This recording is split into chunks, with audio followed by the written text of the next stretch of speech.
मेरे प्यारे साथियों, नमस्कार। फ्रेंड्स, मैं अब आज आपके सामने एक दो योजनाओं के बारे में बातें करूंगा जो केंद्र सरकार ने अभी अभी जिनकी घोषणा की है और जो एग्जामिनेशन की दृष्टि से बहुत ज़्यादा महत्वपूर्ण भी हैं।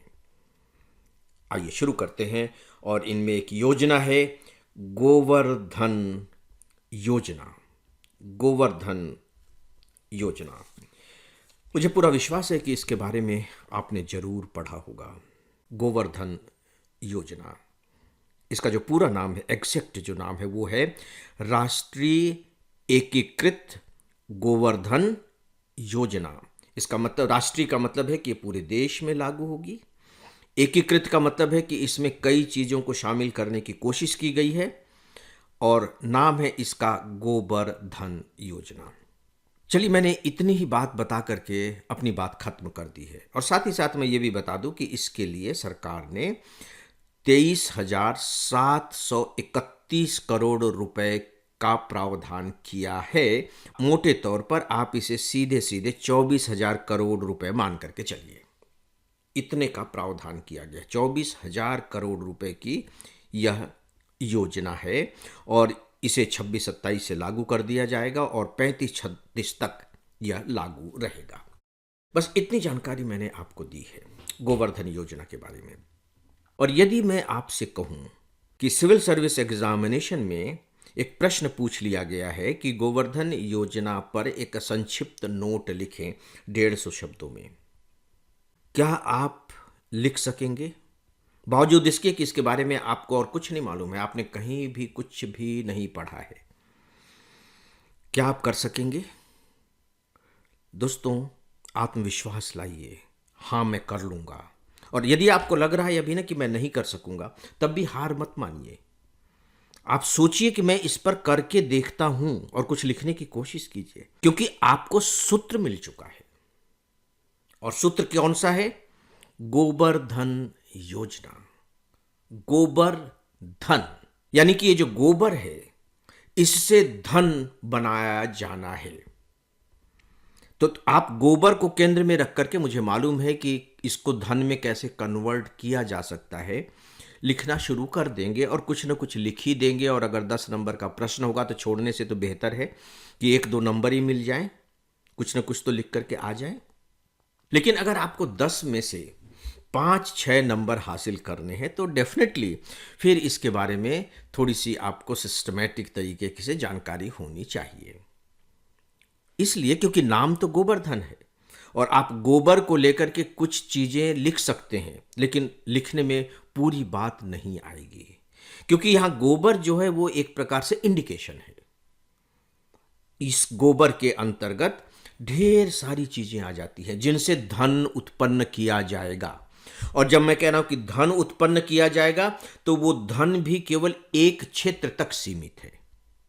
उस जो धन का संबंध है, उसका संबंध है बायोगैस, जिसे आप वैज्ञानिक शब्दावली में कहते हैं कंप्रेस्ड बायोगैस। शॉर्ट फॉर्म में इसे कहा जाता है CBG। ये बातें आपको मालूम होनी चाहिए। C compressed, B bio, G gas, compressed biogas. तो ये तो धन का अर्थ हो गया। अब देखिए कि गोबर का क्या अर्थ है। ये तो पक्का हो गया कि जानवर से संबंधित है। ये हो सकता है कि आप थोड़े से अपने दिमाग के घोड़े को दौड़ाएं तो आप ये भी सोच लें कि ये खेती से संबंधित हो सकता है, ये गांव से संबंधित हो सकता है।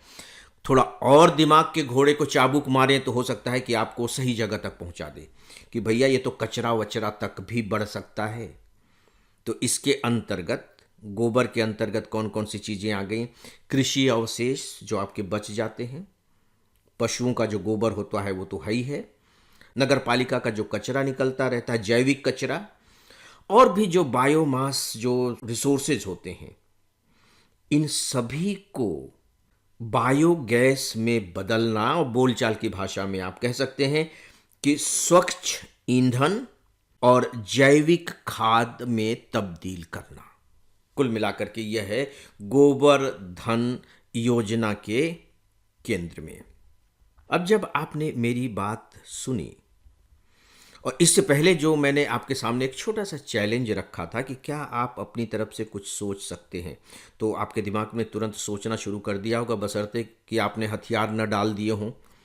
तो अब आप मैच कर लीजिए, कहीं ना कहीं थोड़ा बहुत तो मैच कर ही जाएगा। और अगर थोड़ा बहुत भी मैच कर जा रहा है तो मानिए कि 10 में आपको 1 नंबर मिल जाएंगे, और अगर आप सही तरीके से लिख पाए तो आपको 10 में से 5-6 नंबर मिल सकते हैं। 6 नंबर से ज़्यादा की उम्मीद हमें करनी भी नहीं चाहिए। फ्रेंड्स, आपके लिए एक उपयोगी सूचना, हमारा फुल ऑनलाइन कोर्स है जिससे ऑप्शनल सब्जेक्ट को छोड़कर हम प्री मेंस और इंटरव्यू तक की पूरी तैयारी कराते हैं। इसके सभी 1000 घंटे के लेक्चर्स वेल एडिटेड और एनिमेटेड हैं। इसके जो 90% लेक्चर हैं मैंने तैयार किए हैं, और मैं स्पेशली बताना चाहूँगा कि हमने इसमें पढ़ाया नहीं है बल्कि समझाया है। आपको इसकी पूरी जानकारी हमारे मोबाइल ऐप और हमारी वेबसाइट पर मिल जाएगी। तो दोस्तों, इस योजना के अंतर्गत जो कंप्रेस्ड बायोगैस है उसका उत्पादन 10 गुना तक बढ़ाना है। 10 टाइम्स हमारे यहाँ अभी भी इसका उत्पादन होता है। सरकार इसके लिए शुरू से बहुत सी योजनाएं लेकर के आई हैं, कोशिश चल रही है, लेकिन उसे अब 10 टाइम्स बढ़ाना है। और इसी के साथ साथ एक और शब्दावली प्रयोग में लाई गई है इस पूरे की पूरी योजना के अंतर्गत, और वह है सर्कुलर बायो इकोनॉमी में निजी निवेश को बढ़ावा देना। निजी निवेश, लोग अपनी तरफ से निवेश करें इसके लिए। तो इसके लिए जो शब्द लाया गया है उपयोग में वो है सर्कुलर बायो इकोनॉमी। ये जो शब्दावलियां हैं ना, अगर आपको सिविल सर्विस में अच्छी रैंक लानी है तो इस तरह के शब्दावलियों का आप कलेक्शन कीजिए और अपने उत्तर में इन्हें शामिल कीजिए। जैसे मैंने कहा कि केवल बायोगैस न कह के कंप्रेस्ड बायोगैस। जहाँ तक मैं अनुमान लगा सकता हूँ कि सर्कुलर इकोनॉमी क्या होती है ये तो आपको मालूम होगा। सर्कुलर इकोनॉमी का मतलब है कि एक ऐसी इकोनॉमी, वृत्त में गोल इकोनॉमी, जिसमें वस्तुओं का उत्पादन हो रहा है, उत्पादन होते समय बहुत सारी चीज़ें उसमें से निकलती भी हैं, और जो चीज़ें निकल रही हैं उनका भी इस्तेमाल हो रहा है, यानी कि पुनर्चक्रित अर्थव्यवस्था। मतलब कि कचरा इकट्ठा नहीं हो रहा है, जो कचरा निकल भी रहा है उत्पादन करने में, हम उसको फिर से रिसाइकिल कर ले रहे हैं, या कह लीजिए कि उसका फिर से उपयोग कर ले रहे हैं, रीयूज कर लिया जाता है। उसको हम कहते हैं सर्कुलर इकोनॉमी। और अभी जो मैंने शब्द दिया है वह है सर्कुलर बायो इकोनॉमी। तो बस सीधी सी बात है कि इसको आप बायोगैस पर अप्लाई कर दीजिए, यानी कि एक ऐसी इकोनॉमी तैयार की जाएगी बायोगैस से रिलेटेड जो अपने आप में पुनर्चक्रित होती रहेगी, और इससे जो है कचरा नहीं फैलेगा। यानी कि जो कचरा निकलेगा भी उस कचरे का कुछ और प्रबंधन कर लिया जाएगा, कुछ और हो जाएगा। तो अब यहाँ आपको 2 चीज़ें दिखाई दे रही हैं। Number 1, biogas. और ये जो बायोगैस है ये ग्रीन एनर्जी है, हरित ऊर्जा है। इससे जो है ना मीथेन गैस और उसको लेकर के, पर्यावरण को लेकर के जो प्रदूषण फैल रहा है उससे बचत मिल जाएगी बायोगैस के कारण। हमारी जो गैस की ज़रूरतें हैं, जो ऊर्जा की ज़रूरतें हैं, खासकर जो ग्रामीण क्षेत्रों में, हम वहाँ तक वह भी पहुँचा सकेंगे, उसकी कमी से मुक्ति पा सकेंगे, और कचरे का प्रबंधन तो हो ही जाएगा, कचरा नहीं फैलेगा, जो एक बहुत बड़ी समस्या है। तो दोस्तों, कुल मिलाकर यह है गोवर्धन योजना। अब सवाल ये उठता है कि सरकार ने इसके लिए जो मोटे मोटे तौर पर 24,000 करोड़ रुपए रखे हैं, ये 24,000 करोड़ रुपए का उपयोग क्या होगा, किया क्या जाएगा, कहाँ कहाँ लगाया जाएगा। देखिए, सरकार में जब कोई भी धन की बात होती है तो बाकायदे उसके पैरामीटर्स दे दिए जाते हैं। मैं सरकारी तंत्र में रहा हूँ इसलिए मैं ये बात दावे के साथ कह सकता हूँ कि भैया इतना पैसा है और ये पैसा आपको इन इन मद में ही खर्च करना है, और इसके सिवाय आप कहीं भी दूसरी जगह खर्च नहीं कर सकते। भले ही पैसा बच जाए कोई बात नहीं है, तो जो खर्च किया जाएगा उसके लिए 6 स्तंभ बताए गए हैं, ग्रोथ इंजन तय किए गए हैं। उसके लिए शब्द यूज किया गया है ग्रोथ इंजन, यानी कि ऐसा इंजन जो हमारे विकास का माध्यम बने, हमारे देश की अर्थव्यवस्था को आगे ले जाए, खींच करके आगे ले जाए। 6 स्तंभ, 6 इस तरीके से खर्च किया जाएगा। अब थोड़ी सी फिर आप कल्पना कीजिए दोस्तों, थोड़ा कल्पना करना सीखिए, थोड़ा विचार करना सीखिए। मैं माफ़ी चाहूँगा कि बार बार मैं इस बात पर आप लोगों को जोर दे करके तकलीफ़ उठाने के लिए कहता हूँ, लेकिन ये ज़रूरत है। आप अभी भले मेरी बात पर विश्वास न करें, आप एग्ज़ाम दे करके मुक्त हो चुकेंगे तब आप विश्वास करेंगे, करना तो आपको पड़ेगा, ये मैं दावे के साथ कह सकता हूँ। तो जब हम बायोगैस का उत्पादन करेंगे तो अब दिमाग के घोड़े फिर से दौड़ाइए कि वो कैसे संभव हो सकेगा। कुछ न कुछ तो आपको करना पड़ेगा ना, क्योंकि अभी तो सारी चीज़ें अवेलेबल नहीं है कि हम जाएं और उत्पादन शुरू कर दें।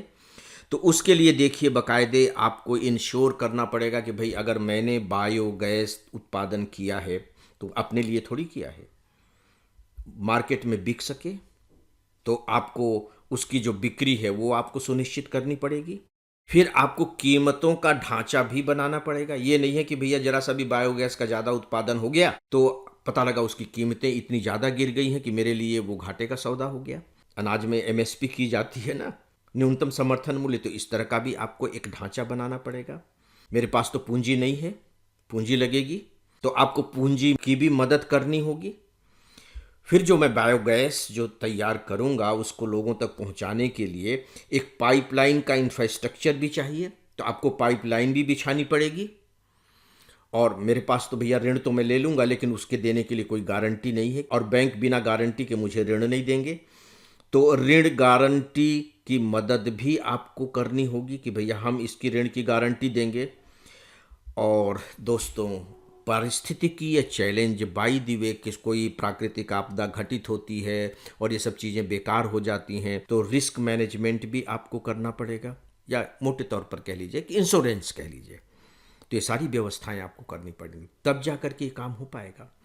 तो इसमें बाकायदे ये 6 ग्रोथ इंजन भी रखे गए हैं और सरकार इन 24,000 करोड़ रुपए का जो इस्तेमाल है, जो उपयोग है कहना चाहिए, वो इन क्षेत्रों के लिए करेगी। और दोस्तों यही है कुल मिलाकर के गोवर्धन योजना। मेरी समझ से मैंने पर्याप्त रूप से आपको बता दिया है, समझाने की कोशिश की है। दोस्तों यदि मुझे इसमें जरा भी सफलता मिल सकी है तो यह मेरे लिए बहुत खुशी की बात होगी। इस विषय पर फिलहाल बस इतना ही, और अब आज के इस डेली ऑडियो लेक्चर को यहीं विराम देते हैं। नमस्कार।